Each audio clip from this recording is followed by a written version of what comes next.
ಮೈತ್ರಿಕೂಟಕ್ಕೆ ಮತ್ತೊಂದು ಶಾಕ್. ಮಾಜಿ ಸಿಎಂ ಅಶೋಕ್ ಚೌಹಾಣ್ ರಾಜೀನಾಮೆ. ಇಂಡಿಯಾ ಮೈತ್ರಿಕೂಟಕ್ಕೆ ಮಹಾ ಹೊಡೆತ. ಕಾಂಗ್ರೆಸ್ ಶಾಸಕ ರವಿ ಗಾಣಿಗ ಹೆಗಲಿಗೆ ಕೇಸರಿ ಶಾಲು ಹಾಕಿ ಕಿಂಡಲ್ ಮಾಡಿದ ಶಾಸಕ ಮುನಿರತ್ನ. ಹನುಮಧ್ವಜ ತೆರವು ವಿವಾದದ ಹಿನ್ನೆಲೆ ಜೆಡಿಎಸ್ ನಾಯಕರು ಸೈಲೆಂಟ್.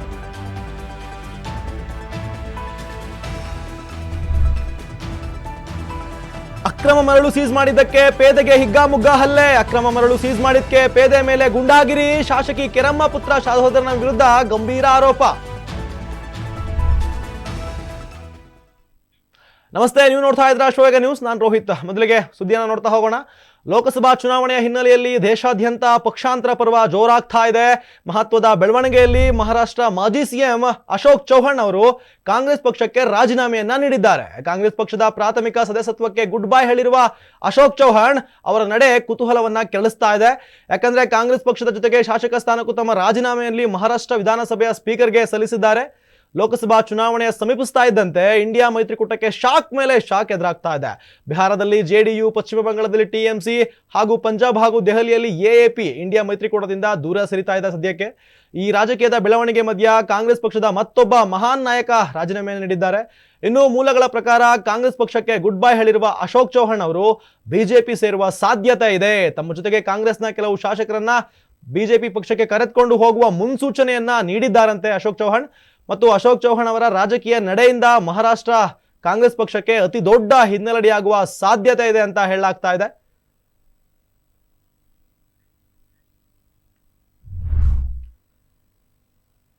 ಇನ್ನು ರಾಜ್ಯ ಬಜೆಟ್ ಅಧಿವೇಶನ ಇಂದಿನಿಂದ ಆರಂಭವಾಗಿದೆ. ವಿಧಾನಸೌಧಕ್ಕೆ ಆಗಮಿಸಿದ ಬಿಜೆಪಿ ನಾಯಕರು ಕೇಸರಿ ಶಾಲು ಧರಿಸಿ ಸದನಕ್ಕೆ ಆಗಮಿಸಿದ್ರು. ಈ ವೇಳೆ ಬಿಜೆಪಿ ನಾಯಕ ಮುನಿರತ್ನ ಅವರು ಎಲ್ಲರಿಗೂ ಖುದ್ದು ಕೇಸರಿ ಶಾಲನ್ನ ಹಾಕ್ತಾ ಇದ್ರು. ಆಗ ಮಂಡ್ಯ ಕಾಂಗ್ರೆಸ್ ಶಾಸಕ ರವಿ ಗಾಣಿಗ ಅವರನ್ನ ಭೇಟಿಯಾಗಿದ್ದು ಅವರಿಗೂ ಕೂಡ ಕೇಸರಿ ಶಾಲು ಹಾಕುವ ಮೂಲಕ ಕಿಚಾಯಿಸಿದ್ದಾರೆ. ವಿಧಾನಸೌಧದ ಆವರಣದಲ್ಲಿ ಎಲ್ಲರಿಗೂ ಕೇಸರಿ ಶಾಲು ಹಾಕ್ತಿದ್ದ ಮುನಿರತ್ನ ಅವರು ಶಾಸಕ ರವಿ ಗಾಣಿಗ ಅವರನ್ನ ನೋಡ್ತಿದ್ದಂತೆ ಆತ್ಮೀಯವಾಗಿ ಮಾತನಾಡಿಸುತ್ತಾ ಕೇಸರಿ ಶಾಲ್ ಹಾಕಿದ್ರು. ಸ್ವಲ್ಪ ಹೊತ್ತಿಗೆ ಕಾಂಗ್ರೆಸ್ ಶಾಸಕ ರವಿ ಗಾಣಿಗ ಅವರು ಆ ಶಾಲನ್ನ ವಾಪಸ್ ಮುನಿರತ್ನ ಅವರ ಕೊರಳಿಗೆ ಹಾಕಿ ಹೊರಟಿದ್ದಾರೆ. ಇತ್ತೀಚೆಗೆ ಮಂಡ್ಯದ ಕೆರೆಗೋಡ್ನಲ್ಲಿ ಹನುಮಧ್ವಜ ತೆರವು ವಿವಾದ ಬಹು ದೊಡ್ಡ ರಾಜಕೀಯ ಯುದ್ಧಕ್ಕೆ ಕಾರಣವಾಗಿತ್ತು. ಮಂಡ್ಯದಲ್ಲಿ ಬೃಹತ್ ಪ್ರತಿಭಟನೆ ನಡೆಸಿದ್ದ ಬಿಜೆಪಿ ಹಾಗೂ ಹಿಂದೂ ಸಂಘಟನೆಯ ಮುಖಂಡರು ಕಾಂಗ್ರೆಸ್ ಸರ್ಕಾರ ಹಾಗೂ ಶಾಸಕರ ವಿರುದ್ಧ ಪ್ರತಿಭಟನೆ ನಡೆಸಿದ್ರು. ಈ ವಿವಾದದ ಹಿನ್ನೆಲೆಯಲ್ಲಿ ಮಂಡ್ಯ ಕಾಂಗ್ರೆಸ್ ಶಾಸಕರಿಗೆ ಕೇಸರಿ ಶಾಲು ಹಾಕುವ ಮೂಲಕ ಮುನಿರತ್ನ ಅವರು ರವಿ ಗಾಣಿಗ ಅವರಿಗೆ ಕಾಲನ್ನು ಎಳೆದಿದ್ದಾರೆ.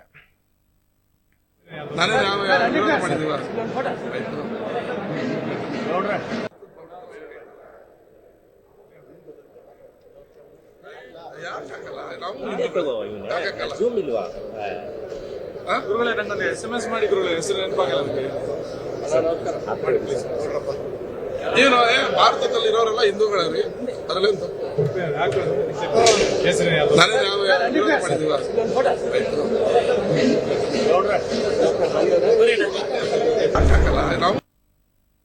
ತಾತನನ್ನ ಉಳಿಸಿಕೊಳ್ಳಲು ಮೊಮ್ಮಗನ ಸಾಹಸ. ಆಂಬ್ಯುಲೆನ್ಸ್ಗೆ ಕಾಯಲು ಸಮಯ ಇಲ್ಲದೆ ಬೈಕ್ನಲ್ಲಿ ಬಂದ. ಆಸ್ಪತ್ರೆಯ ಎಮರ್ಜೆನ್ಸಿ ವಾರ್ಡ್ಗೆ ಬೈಕ್ ನುಗ್ಗಿಸಿದ ಯುವಕ. ಹೌದು, ಆಸ್ಪತ್ರೆಯ ಒಳಗಿರುವ ಎಮರ್ಜೆನ್ಸಿ ವಾರ್ಡ್ಗೆ ನೇರವಾಗಿ ಅನಾರೋಗ್ಯದಿಂದ ಬಳಲ್ತಾ ಇರೋ ತನ್ನ ಅಜ್ಜನನ್ನ ಬೈಕ್ನಲ್ಲಿ ಕರೆದುಕೊಂಡು ಬಂದು ಯುವಕನೊಬ್ಬ ದಾಖಲನ್ನ ಮಾಡಿದ್ದಾನೆ.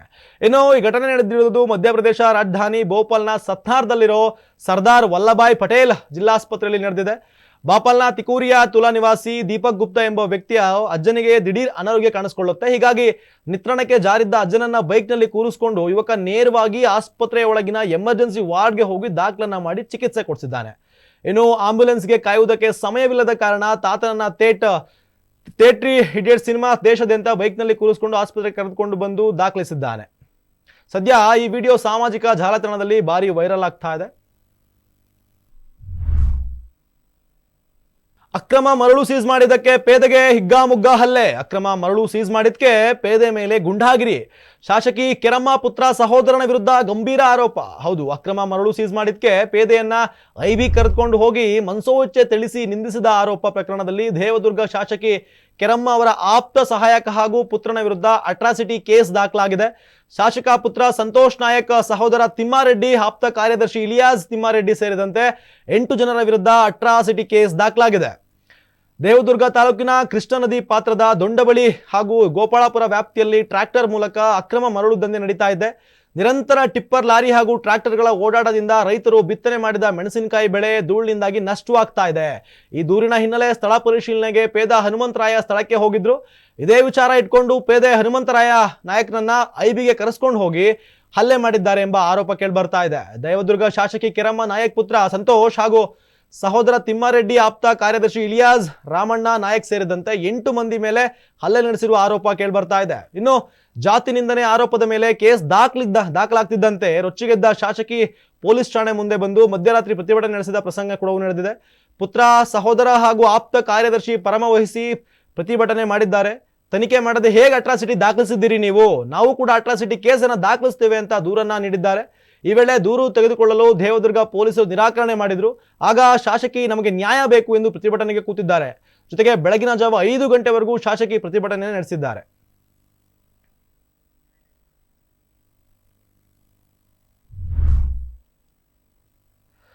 ಅಕ್ರಮ ಕಾಮಗಾರಿ, ಲಕ್ಷ ಲಕ್ಷ ಪಂಗನಾಮ, ಮನೆ ಮನೆಗೆ ಗಂಗೆ. ಅಧಿಕಾರಿಗಳೇ, ನೀವು ಹಿಂಗ್ ಮಾಡಿದ್ರೆ ಹೆಂಗೆ?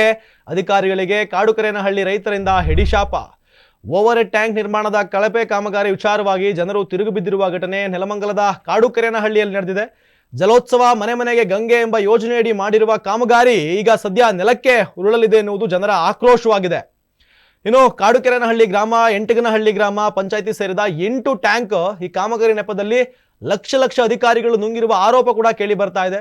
ಕಟ್ಟಿ 6 ತಿಂಗಳಲ್ಲೇ ಟ್ಯಾಂಕು ಬಿರುಕು ಮೂಡಿದೆ, ಇನ್ನು 6 ತಿಂಗಳಲ್ಲಿ ನೆಲಕ್ಕುರುಳುತ್ತೆ. ರೈತರು ಆಕ್ರೋಶವನ್ನು ಹೊರಹಾಕಿದ್ದ ಜೊತೆಗೆ ಕಟ್ಟಿದ್ದ ಅಧಿಕಾರಿಗಳ ವಿರುದ್ಧ ಭುಗಿಲೆದಿದ್ದಾರೆ.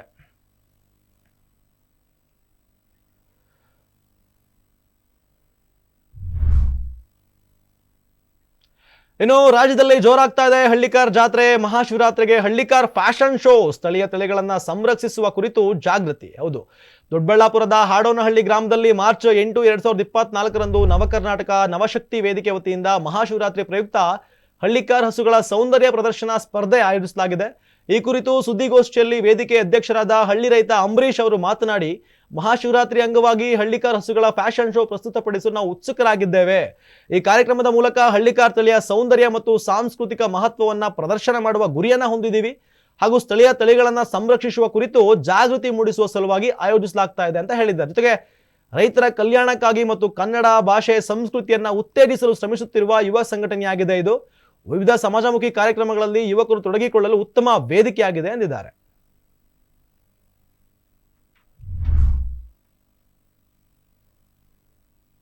ಬರ್ಬೋದು. ಇಲ್ಲಿ ಏನೇನು ವ್ಯವಸ್ಥೆ ಮಾಡಿದ್ರು? ನವಕರ್ನಾಟಕ ಯುವಶಕ್ತಿ ವೇದಿಕೆಯವರು ಒಂದು ಒಳ್ಳೆ ಕಾರ್ಯಕ್ರಮ ಮಾಡ್ತಾ ಇದ್ದಾರೆ. ನಾಟಿ ಕರು, ನಾಟಿ ಹಸು, ನಾಟಿ ಓರಿ ಇಂಥದ್ದನ್ನು ಪ್ರದರ್ಶನ ಮಾಡ್ತಾ ಇದ್ದಾರೆ. ಅದು ಒಳ್ಳೆಯ ದಿವಸ, ಶಿವರಾತ್ರಿ ಹಬ್ಬದ ದಿವಸ ಕಾರ್ಯಕ್ರಮ ಮಾಡ್ತಾ ಇದ್ದಾರೆ. ಈ ಕಾರ್ಯಕ್ರಮ ಇಡೀ ಕರ್ನಾಟಕದಾದ್ಯಂತ ಒಳ್ಳೆ ಪ್ರಚಾರ ಆಗಿ ಬಹಳಷ್ಟು ಜನ ಸೇರಿ ಶಿವರಾತ್ರಿ ಹಬ್ಬದ ಜಾಗರಣೆ ಪ್ರಯತ್ನ ಮಾಡ್ತಾ ಇದ್ದಾರೆ.